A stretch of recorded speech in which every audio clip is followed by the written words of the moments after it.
Dans cette édition, nous irons au Maroc où le président de la République est en visite officielle. Il vient de prendre part à la clôture du Forum économique ivoiro-marocain. 24 accords ont été signés entre les deux pays. L'UEMOA, l'Union économique et monétaire ouest-africaine, met de l'ordre dans l'organisation du baccalauréat. La question a été abordée en marge de la 18e conférence des chefs d'État et de gouvernement de l'UEMOA au Bénin. Le ministre des Infrastructures économiques, Patrick Achi, était en visite ce matin dans la commune de Yopougon pour constater l'effectivité de la desserte en eau potable des ménages.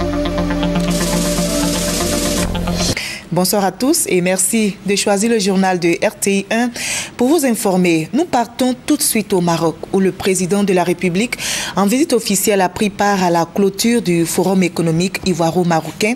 Les opérateurs économiques marocains et ivoiriens qui se sont réunis pendant 2 jours ont affiché leur détermination à nouer et à développer des partenariats solides.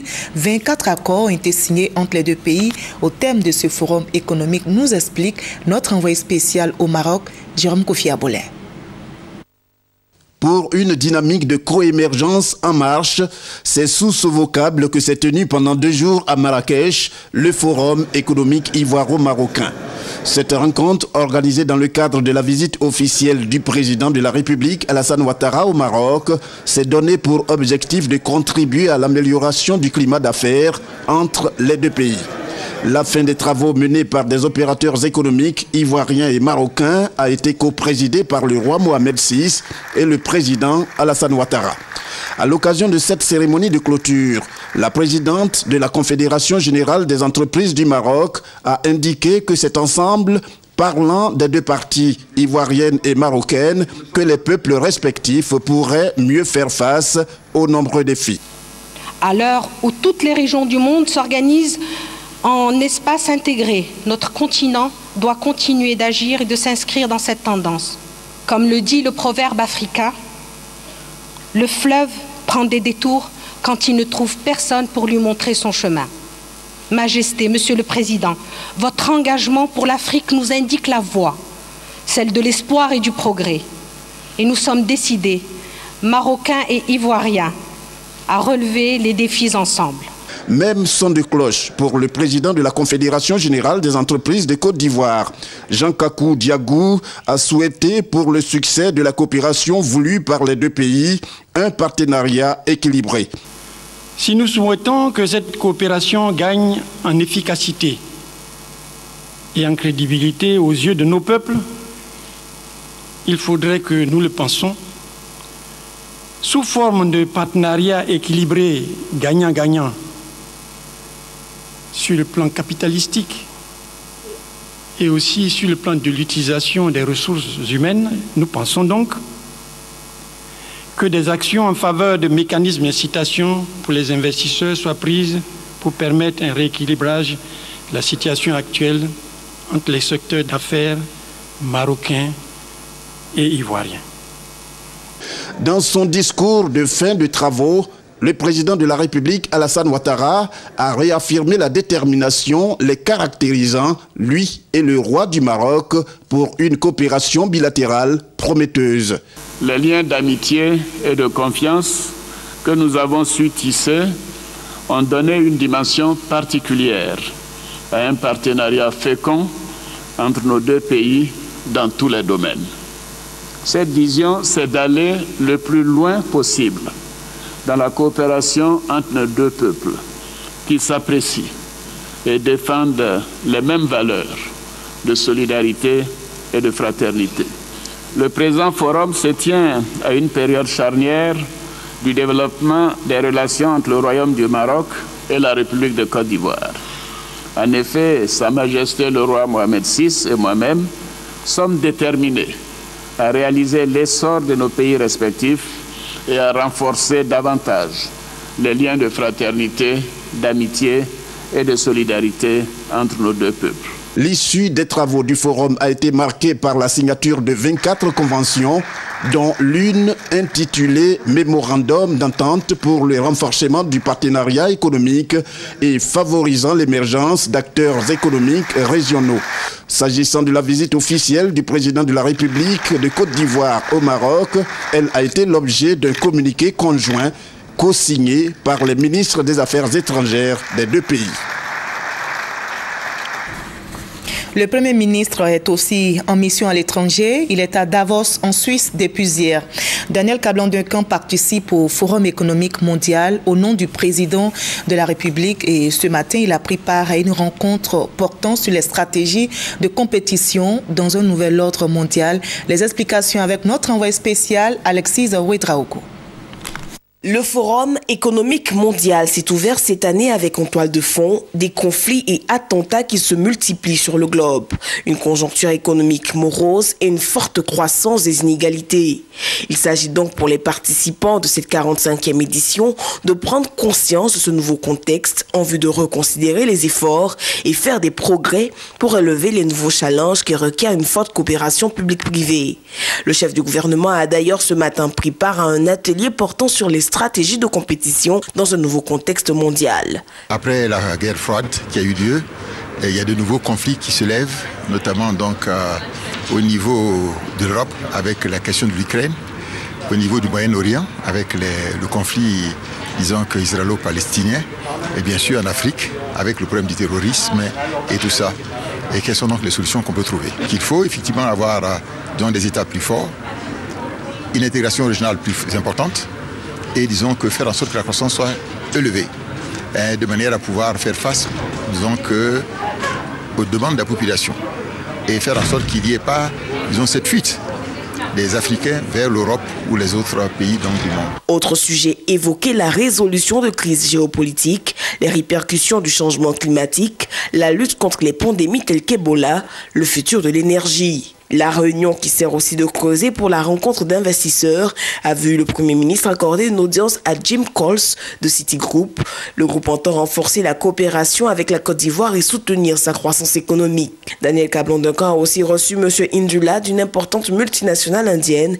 Elle entend s'implanter dans le pays et susciter de nombreux emplois. Nous sommes à notre deuxième rencontre avec le Premier ministre et nous attendons mettre sur pied un programme de partenariat dans différents secteurs pour créer des emplois, partager les connaissances de l'Inde en matière de technologie et bien d'autres choses. Sur invitation du chef du gouvernement, le groupe devrait d'ailleurs très bientôt se signaler sur Abidjan. Et avant de s'envoler pour la Suisse, le Premier ministre a eu des rencontres ici à Abidjan. Il a échangé avec des personnalités, notamment l'expert indépendant de l'ONU chargé des droits de l'homme en Côte d'Ivoire et l'ambassadeur du Japon. Le compte-rendu est signé Hugues Webley. Expert indépendant des Nations Unies sur la situation des droits de l'homme en Côte d'Ivoire, Mohamed Ayat, en rencontrant le Premier ministre Daniel Kablan-Duncan, entendait disposer d'un maximum d'informations susceptibles d'aider au bon déroulement de sa mission en Côte d'Ivoire. Son Excellence le Premier ministre m'a reçu. Je trouve que c'est déjà un très bon signe pour ma mission. On est en train de me donner les ingrédients qu'il faut pour que je puisse faire une évaluation objective. L'ambassadeur du Japon était lui chez le Premier ministre Daniel Kablan-Duncan pour évoquer en ce début d'année les nouvelles orientations de la coopération entre son pays et la Côte d'Ivoire, une coopération qu'il est question de renforcer. J'ai exprimé ma détermination de renforcement des relations entre le Japon et la Côte d'Ivoire, en particulier à travers notre coopération économique. Également, j'ai exprimé mes efforts d'attirer davantage des entreprises japonaises qui s'intéresseront à la Côte d'Ivoire pour les investissements. Également reçu par le Premier ministre ivoirien, le chargé d'affaires de l'ambassade du Liban en Côte d'Ivoire. Il était porteur d'un message d'amitié et de fraternité du Premier ministre libanais Taman Salam à son homologue ivoirien. Message avec deux volets essentiels. Le premier, c'est inviter la communauté libanaise vivant en Côte d'Ivoire à s'impliquer davantage dans la renaissance économique du pays et en particulier sur l'investissement dans les domaines que le gouvernement estime pourvoyeur d'emploi pour les jeunes. Le deuxième élément, c'est le Liban souhaite accompagner la Côte d'Ivoire dans sa volonté de devenir un pays émergent à l'horizon de l'année 2020 en favorisant les échanges économiques entre les deux pays. De coopération, il a été aussi question au cours des échanges entre le Premier ministre Daniel Kablan-Duncan et le chargé d'affaires de l'ambassade d'Iran en Côte d'Ivoire. Déjà excellente, la coopération entre l'Iran et la Côte d'Ivoire sera renforcée. Je suis venu pour ouvrir une nouvelle saison des relations de deux pays, avec cette différence que non seulement on aura des coopérations politiques et économiques, en plus de ça, on va transférer notre technologie en Côte d'Ivoire. Voilà, l'expert indépendant de l'ONU chargé des droits de l'homme en Côte d'Ivoire a été aussi reçu par la ministre de la Solidarité, de la Famille, de la Femme et de l'Enfant à son cabinet au plateau. Au menu des échanges, la question du processus de la prise en charge des victimes de guerre et celle de la crise post-électorale. L'UEMOA, l'Union économique et monétaire ouest-africaine, veut mettre de l'ordre dans l'organisation du baccalauréat. La question a été en tout cas abordée en marge de la 18e conférence des chefs d'État et de gouvernement de l'UEMOA au Bénin. Et l'Union a aussi institué un délai d'organisation du baccalauréat entre le 18 et le 21 juin et est en passe de concevoir un programme d'enseignement communautaire au sein des pays membres. Le reportage de notre envoyé spécial sur place, Adama Koné. Fini le nomadisme des candidats qui se donnaient les moyens de composer dans plusieurs pays de l'espace Union économique et monétaire ouest-africaine dans une même année pour décrocher leur bac. L'Union a pris des dispositions pour donner les mêmes chances à tous. C'est une pratique qui portait atteinte à la crédibilité d'un examen aussi important que le baccalauréat. Les ministres de l'Éducation, les ministres de l'Enseignement supérieur, de la production de l'Union ont convenu d'organiser le baccalauréat désormais entre le 18 juin et le 21 juin de chaque année. Et cette période unique, nous nous en félicitons, est très largement respectée par les États. En plus de ce verrou, l'UEMOA entend participer activement à la qualité des enseignements dispensés ainsi qu'à leur harmonisation, de sorte qu'il n'y ait plus de disparité dans le programme d'enseignement des matières d'un pays à l'autre. Il s'agit de faire converger les cours. C'est cette convergence qui est en cours et qui est portée par les directeurs des offices du bac et par les inspecteurs qui gèrent dans chacun des pays. Vous avez l'inspecteur de mathématiques, de philo, de français.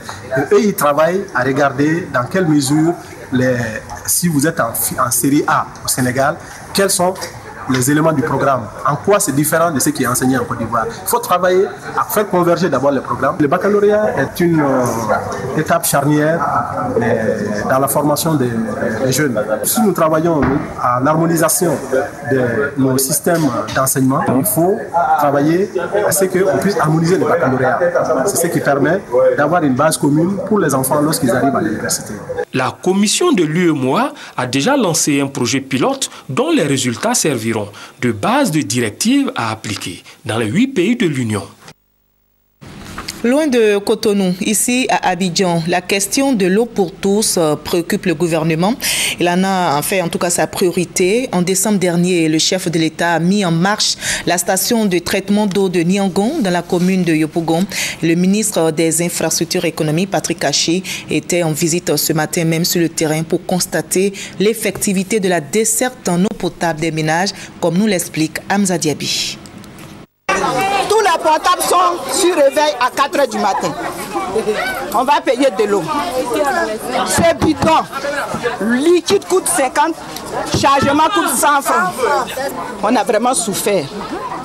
Mais grâce à vous aujourd'hui, on a eu l'eau. Pour une patience, c'en est une. Il y a 4, 5, voire 8 ans que les populations de plusieurs quartiers de Yopougon vivaient cette situation. Aucune goutte d'eau dans les robinets. Aujourd'hui, c'est visible.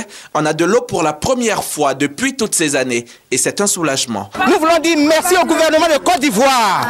Parce que le pays travaille, les Ivoiriens travaillent. Et nous sommes très heureux. Nous avons de l'eau dans le quartier, de l'eau dans les douches, dans les robinets, partout. Nous avons de l'eau maintenant. Depuis 5 ans, on n'a pas de l'eau. Mais aujourd'hui, on ne se lève plus pour courir derrière citerne. Donc on va fêter. Ce jeudi, le ministre des Infrastructures économiques est venu faire le constat 1 mois et demi après la mise en marche de la station d'eau de Nyangon 2. La desserte des populations en eau potable n'est certes pas encore totale à 100%, mais elle se fait progressivement. De nombreuses canalisations sont cassées et doivent être réparées. Mais tant que vous n'avez pas mis d'eau, vous ne savez pas quelle canalisation est cassée, n'est pas cassée. Donc ça a commencé aujourd'hui, on est prêt à plus de 70%, je dirais, du quartier qui est alimenté régulièrement. Sur 30%, on fait un peu ce qu'on est en train de faire aujourd'hui. On va dans les quartiers, on rencontre les populations, on voit où est-ce qu'il y en a, où il n'y en a pas, et on est en train de faire, disons, on est en train d'affiner le processus pour que, à terme, tous les problèmes soient entièrement réglés. Aujourd'hui, c'est Yopougon qui savoure la venue de l'eau. Dans quelques semaines seulement, c'est le district d'Abidjan tout entier qui en bénéficiera, avec la station de traitement d'eau de Bonois qui sera inaugurée lundi prochain par le chef de l'État. Et le ministre de l'Environnement, de la Salubrité urbaine et du Développement durable vient de tenir rencontre avec des experts de l'Agence française de développement. Ces experts vont appuyer la Côte d'Ivoire pour accélérer sa transition énergétique. Le reportage d'Éric Oguri. Dans sa mission d'accroître la part des énergies renouvelables dans le mix énergétique et promouvoir l'efficacité énergétique, le gouvernement ivoirien s'active. Pendant sa rencontre avec les experts de l'Agence française de développement, le ministre Rémi Alakwadio n'a pas manqué de rappeler les attentes du gouvernement ivoirien. Le ministre a salué la mise en place du projet SUNREF UEMOA qui consiste à mettre à disposition des banques opérant dans l'espace UEMOA une ligne de crédit de 30 millions d'euros, soit 19 milliards 650 millions de francs CFA, dédiée aux investissements dans le domaine énergétique. C'est une implication dans le financement des projets portés par des entreprises du secteur privé, des projets d'investissement dans l'énergie renouvelable et l'efficacité énergétique. On propose un produit intégré entre donc des lignes de crédit, de l'assistance technique, des primes aussi pour les porteurs de projets. C'est des projets, des produits qu'on développe dans un certain nombre de pays dans le monde. Pour le chef de projet de l'Agence française du développement, le dit projet dispose de plusieurs instruments d'appui au financement environnementaux. Pour la phase pilote du projet SUNREF, 4 pays de la CEDEAO, dont la Côte d'Ivoire, sont concernés. Ils bénéficieront du soutien technique et financier grâce à l'Union européenne et le Fonds français de l'environnement. L'opération spéciale de salubrité Abidjan Ville Propre a été lancée depuis quelques jours. Mais quelles sont les retombées sur le terrain après presque une semaine? Notre reporter Hugues Veblé a fait un tour sur le boulevard Nangui-Abrogwa, c'est dans la commune d'Adjamé. Commune de Cocody ce jeudi. Le ramassage des ordures est effectif. Un constat qui intervient au 6e jour de l'opération Abidjan Ville Propre. L'opération lancée officiellement vendredi dernier à Yopougon par le Premier ministre Dana Kablan-Duncan est donc dans sa phase opérationnelle. Adjamé Nangui-Abrogwa. Sur ce boulevard notoirement connu pour son insalubrité, il était aisé de circuler et sans avoir besoin de se boucher le nez. C'est vraiment sain dans ces temps-là. On remarque que les ordures ne sont plus laissées à la traîne. Et à chaque fois, on vient ramasser et tout ça, nous on apprécie vraiment. C'est ce qui fait que les mauvaises odeurs ont diminué franchement. Hein. Voilà, on apprécie vraiment ça. Et on espère que ça va continuer. Hein. Financé à hauteur de 2 milliards 200 millions de francs CFA par le président de la République, l'opération spéciale de salubrité Abidjan Ville Propre vise à mettre fin à l'état d'insalubrité que connaît le district d'Abidjan. Nous sommes satisfaits pour la simple raison que partout où nous sommes passés, là où il n'y avait pas de coffre, il y a une semaine ou 10 jours, aujourd'hui nous trouvons assez de coffres. Là où il n'y avait pas de balayeurs, aujourd'hui nous trouvons des balayeurs. Là où il n'y avait pas d'agents pour assurer la salubrité, nous trouvons des agents. L'opération Abidjan Ville Propre va durer 5 semaines et permettra à terme de ramener la salubrité dans le district autonome d'Abidjan à un niveau satisfaisant. Le gouverneur Robert Begré-Mambé vient de tenir une rencontre avec les chefs Achan et Atié du district d'Abidjan. Plusieurs chantiers de développement économique du président de la République ont été présentés à ces chefs par le gouverneur du district d'Abidjan. On en sait plus avec Éric Ogori. Ces têtes couronnées et chefs religieux venus rencontrer le gouverneur du district d'Abidjan lui ont présenté des doléances concernant le développement de leur village. Occasion pour Begré Mambé de rassurer ses hôtes sur l'aboutissement de nombreux chantiers de développement en cette année 2015 dans les villages d'Abidjan réalisés par le district autonome. Il a également dit son engagement à offrir le bonheur à ses administrés. Je voudrais rassurer les chefs de village. Ce que nous avons dit, s'agissant du bitumage, des voies, de toutes les voies centrales et les voies d'accès dans les villages hors d'Abidjan, sera fait exactement cette année.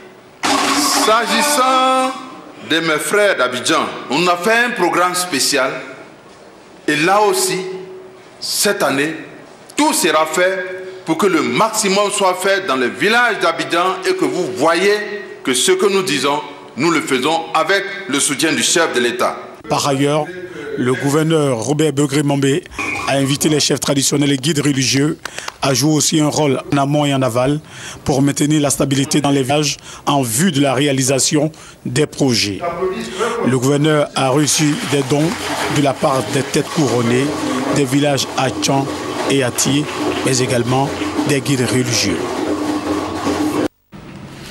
Que deviennent les tilapias brésiliens transférés il y a 6 mois à la station de recherche en pêche et aquaculture continentale du CNRA à Bouaké? Ces tilapias, sachez-le, se multiplient et la Côte d'Ivoire a reçu ces alevins dans le cadre d'une coopération dans le domaine de l'aquaculture avec le Brésil. Le reportage de Francis Boifo. 6 mois après le transfert des tilapias brésiliens à la station de recherche en pêche et aquaculture continentale du Centre national de recherche agronomique CNRA de Bouaké, les poissons réagissent bien aux techniques expérimentales. 1. Les maintenir vivants. 2. Les faire grossir et les reproduire. De 2000, aujourd'hui nous sommes à peu près à 12 000. En visite sur le site, le ministre des Ressources animales et halieutiques, Kobena Kwasi Adjoumani, a pu constater l'évolution des tilapias, fruit de la coopération entre la Côte d'Ivoire et le Brésil. Le tilapia brésilien évolue 3 fois plus rapidement que celui que nous avons ici. C'est dire que le travail a été bien fait. L'objectif en développant ce type de tilapia, c'est que demain nous puissions ensemencer les lagunes, ensemencer les étangs, ensemencer les fleuves et pourquoi pas les rivières. Les acteurs de la pêche et de l'aquaculture ivoirienne attendent beaucoup des résultats des chercheurs. Nous attendons beaucoup de ce poisson en ce sens qu'il va nous permettre, 1. d'améliorer le ratio population et protéines d'origine halieutique et en même temps présenter aux consommateurs des poissons marchands de belle taille. Après la phase de reproduction des tilapias brésiliens, les chercheurs du CNRA envisagent dans 6 mois de réussir l'étape du grossissement des poissons. Suivra la diffusion de la souche en milieu paysan. Et on va changer carrément de sujet. La force française en Côte d'Ivoire vient de prendre le relais de l'opération Licorne. La mission de la force Licorne en Côte d'Ivoire a officiellement pris fin hier. Après 12 années d'activité, la force française qui a pris justement ce relais va servir de base pour les opérations de la France en Afrique de l'Ouest. On en sait plus avec Michel Digré.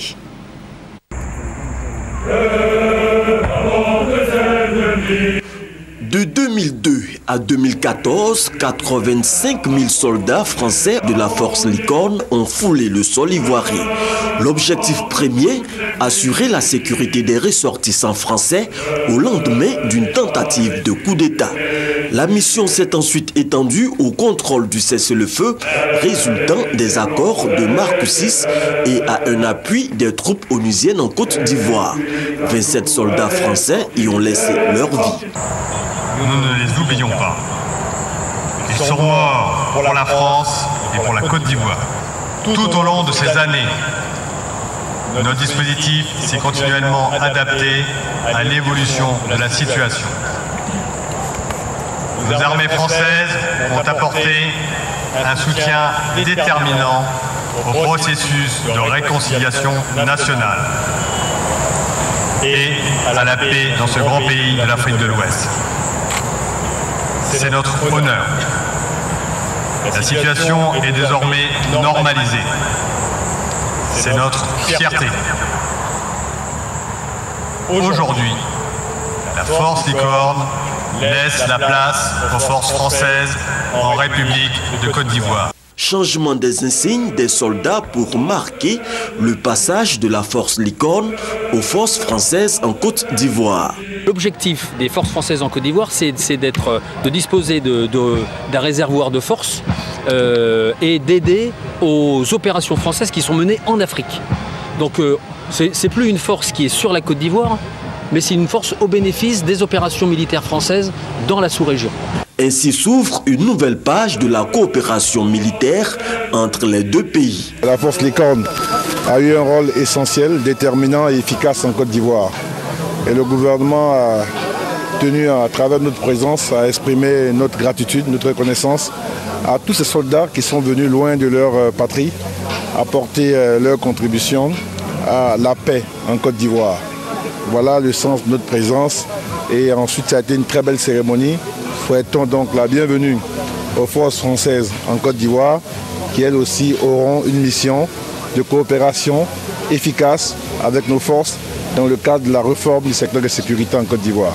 La coopération ne sera pas que militaire, elle sera aussi culturelle. Cette vision du commandant des forces françaises en Côte d'Ivoire a été matérialisée par la signature d'un protocole d'accord avec le fer de lance de la musique ivoirienne, le groupe Magic System.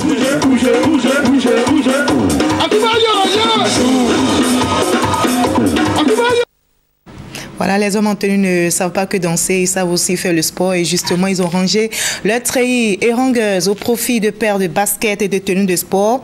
Plus d'1 million de militaires issus notamment des forces républicaines de Côte d'Ivoire étaient réunis au plateau à l'occasion du lancement officiel du footing de cohésion. C'est une initiative de l'état-major général des armées. Hamza Diaby pour le reportage. 6h45 ce mardi, place d'armes de l'état-major général des FRCI. Toutes les forces sont présentes, toutes sont prêtes à prendre part au footing de cohésion, un moyen de raffermissement des liens de fraternité et de cohésion au sein des FRCI d'une part, et le renforcement de la fraternité entre les FRCI, la gendarmerie, la police nationale, les forces paramilitaires et les forces impartiales d'autre part. Le circuit, 4 km à travers le plateau, bien sûr, au rythme des chants militaires.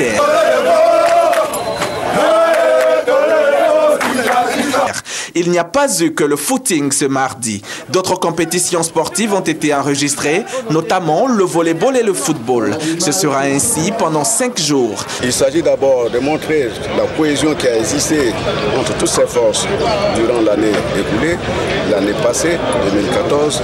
Il s'agit de travailler la main dans la main, faire en sorte que tous unis, nous puissions exécuter notre mission, qui est bien sûr garantir la sécurité à nos populations. Une innovation cette année, le bal des armées, qui est à sa première édition, sera désormais instauré dans les activités majeures des FRCI chaque année. Prévu pour le samedi prochain à 21h, il verra la participation des autres forces nationales, des forces impartiales et d'imminentes personnalités. À l'issue de cette première journée, l'état-major général des FRCI se félicite d'avoir remporté le challenge de rapprocher par le sport, facteur de bien-être et d'union, toutes les forces, terre, air, mer, qui la composent. D'ici là, portez-vous bien. Moi, je vous retrouve demain à 20h pour un autre journal.